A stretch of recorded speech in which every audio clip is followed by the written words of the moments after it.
Firstly मैं आपसे जानना चाहूँगा कि आज जितने भी पॉइंट्स हैं, क्या कुछ हुआ कोर्ट में, और सबसे बड़ी चीज़ क्या राखी के पक्ष में गई है आज? देखिए, जैसा कि आप लोग सब जानते हैं कि जुडिशियल कस्टडी के बाद आदिल को पुलिस कस्टडी में भेजा गया था 4 दिन के रिमांड में।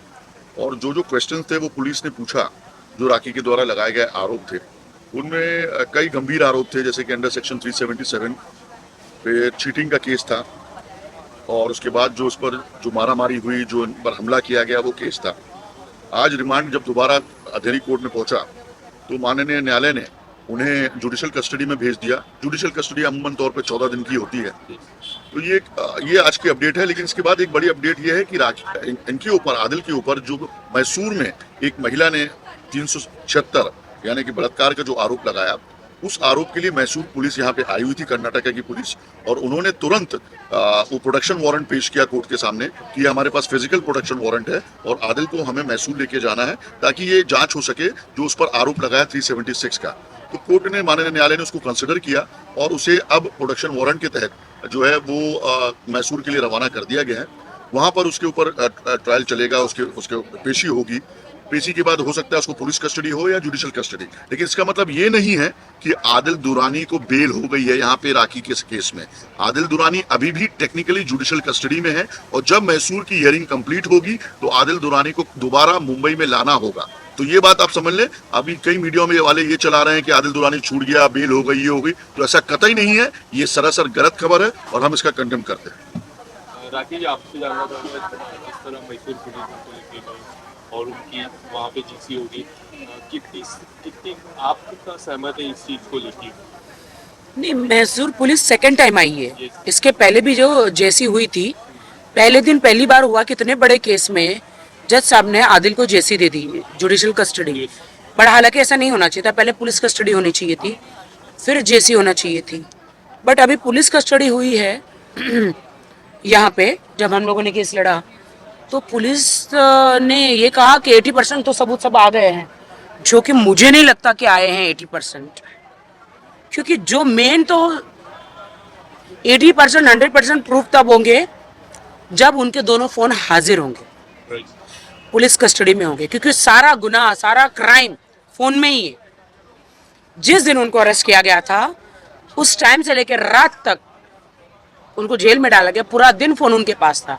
क्योंकि आप पूरी मीडिया बाहर थी और वो अंदर से मुझे, जब मैं कंप्लेंट लिखवा रही थी, पूरा मुझे रात तक फोन आए हैं, रात तक फोन आए हैं। तो मतलब फोन तो उन्हीं के पास था, दोनों आईफोन। कहने का मतलब इन शॉर्ट कि जब उसका स्टेटमेंट रिकॉर्ड किया जा रहा था तब भी फोन उसके पास था, और जब ऑफिशियली उसको अरेस्ट किया गया उसके बाद भी फोन उसके पास था। यानी कि रात के राखी के मुताबिक 11, साढ़े 11, 12 बजे तक राखी को कॉल आ रहा था।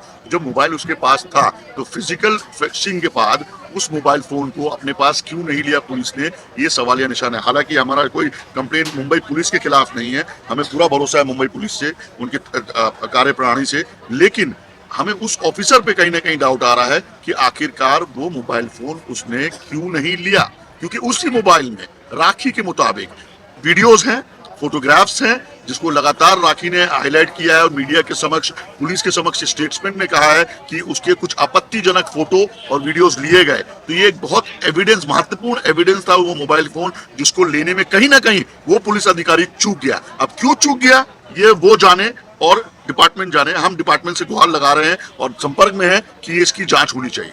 मेरे ऐसे वीडियोस है जो हमारी हनीमून के, हमारे पर्सनल ऐसे वीडियोस है जो आदिल ने अपने स्नैपचैट से किसी और को भेजे हैं। आप समझ रहे हो, आदिल के अकाउंट से बहुत सारे वीडियो ऐसे गए हैं, और सामने वाला बंदा मुझे धमकी दे रहा है। आपने सुना, वो देखा था कि अगर तुम चुप नहीं रही, आदिल के बारे में बार बार वीडियो के बारे में पूछा, तो मैं तुम्हारे सारे वीडियो वायरल कर दूंगा।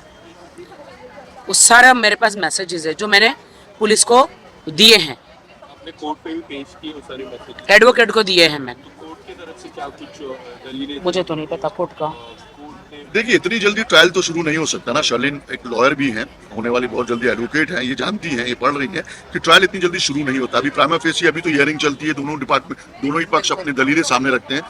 ये कोर्ट बोर्ड में आने में तकरीबन 4 से 5 साल लग जाएगा। चार्जशीट के हाँ, चार्जशीट के बाद 4 से 5 साल भाई, इतना तो टाइम लगता है बोर्ड में आने के लिए, और फिर उस पे बाद ट्रायल शुरू होगा। हो सकता है जल्दी भी आ जाए, लेकिन आज लोड इतना ज्यादा है कोर्ट के बाद, कोविड के 2 साल के बाद कि आज शायद हियरिंग होने में, स्टार्ट होने में, ट्रायल शुरू होने में टाइम लगेगा। राइट। तो जब ट्रायल शुरू होगा तब विस्तार से बातचीत होगी दोनों पक्षों की दलीलें। अभी तो बड़ा प्राइमा फेसी है यार, अभी तो अरेस्ट किया, कोर्ट में प्रोड्यूस किया, कोर्ट ने उसको पहले जेसी दी, बाद में पीसी दिया, वापस जेसी दे दी। शर्लिन, आपका क्या टेक है इस पे, जिस तरह ये केस क्या नए नए रूप ले रहा है? आप क्या कहना चाहोगे? आप राखी जी को सपोर्ट कर रहे हो, कई दिनों से सपोर्ट कर रहे हो, आपका क्या टेक ऑन? देखिए, जब राखी सावंत की शादी हुई, मुझको और राखी के सभी चाहने वालों को, शुभ चिंतकों को ऐसा लगा कि बॉलीवुड की राजकुमारी को उनका राजकुमार मिल गया। लेकिन धीरे धीरे धीरे हमारे सामने उस राजकुमार की असलियत आने लगी और हमने ये जाना कि वो असल में दुनिया का सबसे बड़ा ठग है जो महिलाओं को ठगता है। राखी के साथ शादी करने के बाद भी उस बंदे के गैर महिलाओं के साथ संबंध थे। वो बंदा ऑन कैमरा कुरान पर हाथ रखकर ये कसम खाता है कि वो राखी के साथ बेवफाई नहीं करेगा, राखी को धोखा नहीं देगा, इस रिश्ते को पाक रखेगा, इस रिश्ते की इज्जत करेगा। लेकिन हुआ क्या? वो सब एक ड्रामा था। उसको शर्म आनी चाहिए। उसकी जो घिनौनी मानसिकता है, उस मानसिकता को कोई पसंद नहीं करता है। समाज में लोग किसे हीरो मानते हैं? उस शख्स को हीरो मानते हैं जो अच्छाई को चुने, ना कि बुराई को। उस इंसान को हीरो मानते हैं हम, या हीरोइन मानते हैं, जो अच्छाई को चुने। और आज हम देख रहे हैं कि कैसे राखी अपनी जिंदगी में एक हीरोइन के तौर पर उभर कर आ रही है। अगर वो कमजोर होती तो मेरे ख्याल से अभी तक उसने कोई गलत कदम उठा लिया होता। हमने देखा है कि कैसे सबरमती नदी में एक मुस्लिम महिला ने अपनी जान दे दी थी क्योंकि उसके शौहर ने उसके साथ गलत किया, एक गैर महिला के साथ संबंध बनाकर। आमतौर पर इस देश की पीड़ित महिलाएं जब जब उनके साथ इंसाफ नहीं होता है, दुष्कर्म होते हैं, तब तब वो हिम्मत हार जाती हैं। लेकिन यहाँ पर हम देख रहे हैं कि राखी सावंत सुबह शाम रात दिन डट कर इंसाफ की गुहार लगा रही हैं। कभी वो पुलिस थाने जाती हैं, कभी न्यायालय जाती हैं। हाँ, वो हाथ पे हाथ रखकर अपनी किस्मत को नहीं कोस रही हैं, हाय क्या हो गया, अब मैं क्या करूं। नहीं, उनको पता है कि देश संविधान के अनुसार चलता है। वो समझ रही हैं कि कानून की क्या प्रक्रिया है और उस हिसाब से वो चल रही हैं।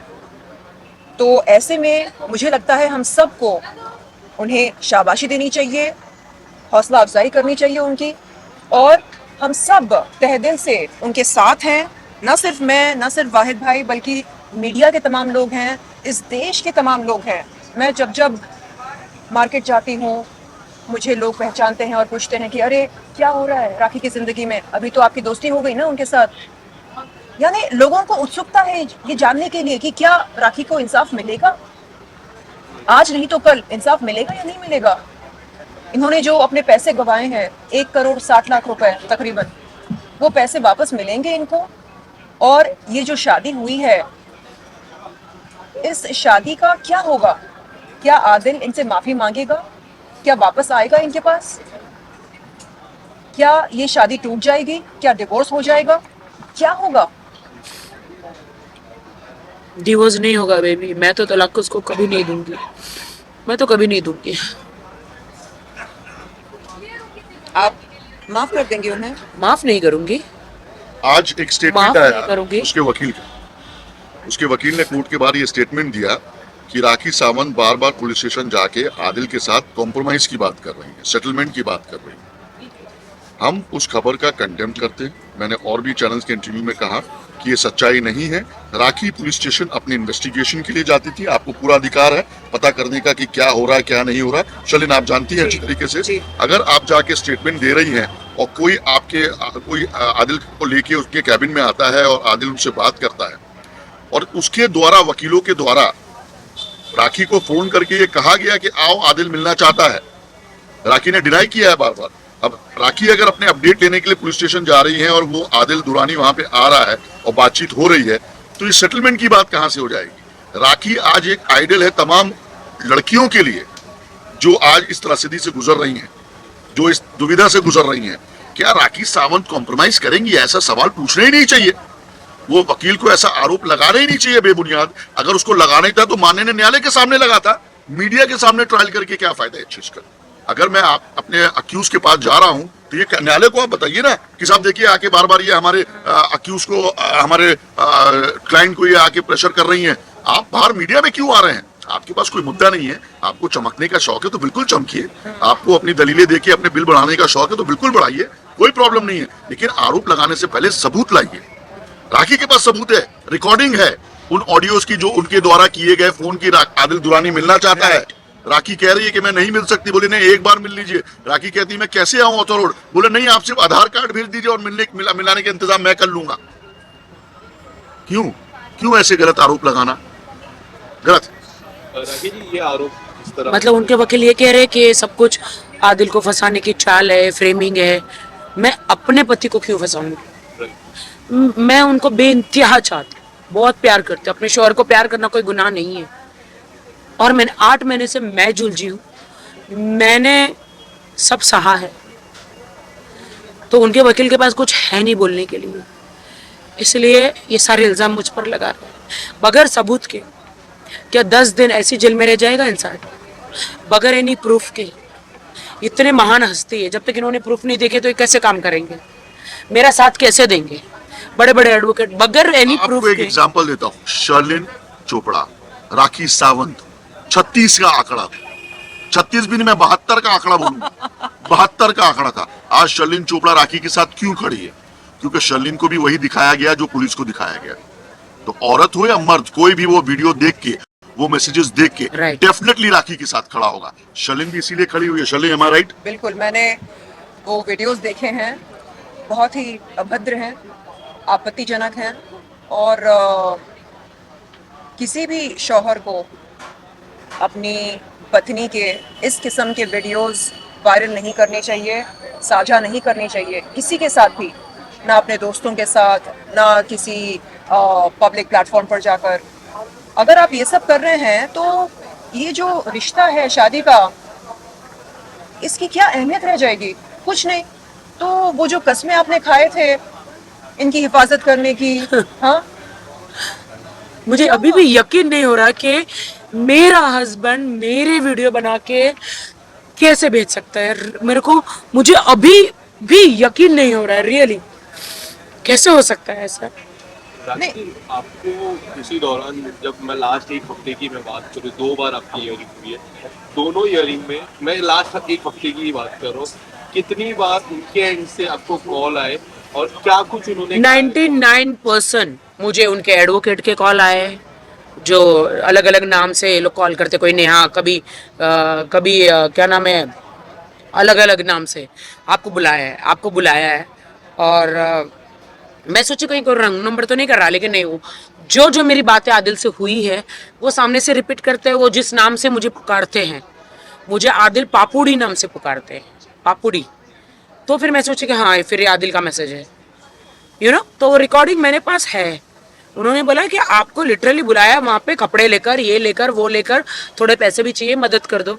तो मैंने कहा हाँ चलो, बंदा अगर जेल में भी नमाज पढ़ता है, जानमाज, उनके थोड़े कपड़े, जो भी कपड़े लत्ते के लिए पैसे चाहिए तो दे दो, क्योंकि वो निजी चीज़ है ना। मैं तो बीवी तो आज भी हूँ ना। हाँ मैंने उन पे केस किया, वो तो मैं तो केस लड़ी रही हूँ, लेकिन जब उनको मदद की जरूरत है तो मैं खड़ी हूँ ना। और इसी दौरान अभी अब मैसूर जाएंगे, 22 को जा रही मॉर्निंग। आप जाने वाले हो, क्या क्या आपकी उम्मीदें हैं मैसूर को? पता नहीं, मैं जाके फाइंड आउट करूंगी क्या हो रहा है क्या नहीं। देखिए, मैसूर केस से हमारा टेक्निकली कोई लेना देना नहीं है। It is a independent case. Right. उस महिला को त्रास था, उस महिला को प्रॉब्लम थी, उन्होंने अपना केस रजिस्टर्ड करवाया। हम उस महिला को बिल्कुल नहीं जानते, ना वो हमें जानती हैं, मैं तो नहीं। हमारा बिल्कुल लेना देना नहीं है। हाँ, राखी का वहाँ पे कुछ एंगेजमेंट्स हैं मैसूर में किसी के साथ कोलैबोरेशन का, तो शायद 22 को राखी वहाँ पे जाएंगी। लेकिन मैसूर के केस के बारे में हम ज्यादा आपको डिटेल नहीं दे सकते। वो मैसूर की पुलिस, कर्नाटका पुलिस और वो जो महिला जिसने आरोप लगाया है वही दे पाएंगे। क्या आप वो लेडी से मिलना चाहोगे? मैं डेफिनेटली मिलना चाहूंगी उससे, एक बार मिल लेती हूँ, क्या सच्चाई है वो देख लेती हूँ। वैसे उस लेडी ने मुझे सब भेज दिया है, मेरे पास सारे प्रूफ है, बट वो अपना प्रूफ अपने कोर्ट में पेश करे। मैं मेरा केस लड़ रही हूँ, वो अपना केस लड़े। वैसे उसने मुझे लिटरली सारे, मैंने आपको भी मैसेज दिखाए कि उसने कहा कि he was cheating on me, he was cheating on you, he didn't told me. English जानती हूँ, हिंदी तो आती नहीं उसे, कि मैं तुमसे निकाह करूँगा, तुमसे शादी करूँगा, और Bangalore. I think that the matter is sub judice now. I think we should not discuss that Okay. matter right now. The matter is already in the court and Adil on the way to the court. We should not discuss about that. या okay, Thank you. Thank you, thank एक बात हम कहना चाहेंगे, राखी और मैं और वाहिद भाई, हम तमाम ज़रूरतमंद महिलाओं के साथ और पुरुषों के साथ खड़े हैं। देखिए, पीड़िता चाहे कोई भी हो, महिला हो पुरुष हो, हम खड़े हैं उनके साथ। हमारी कोई दुश्मनी नहीं है मर्द जात के साथ।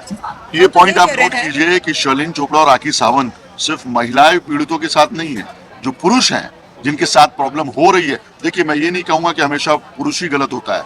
कई केसेस में आप देख रहे हैं हाल ही में जो चल रहा है वहां पे महिला भी गलत है। तो वो महिला अगर गलत है और पुरुष सही है, तो ये जो त्रिदेव की जो तीनों की जो हमारी जो जोड़ी है, अल्लाह उनको उसको सलामत रखे। तीनों के तीनों उस पुरुष के लिए भी खड़े होंगे एनी टाइम एनीवेयर, जब उनको जरूरत होगी। Yes, right Sherlyn? बिल्कुल। थैंक यू, जय हिंद। जय हिंद।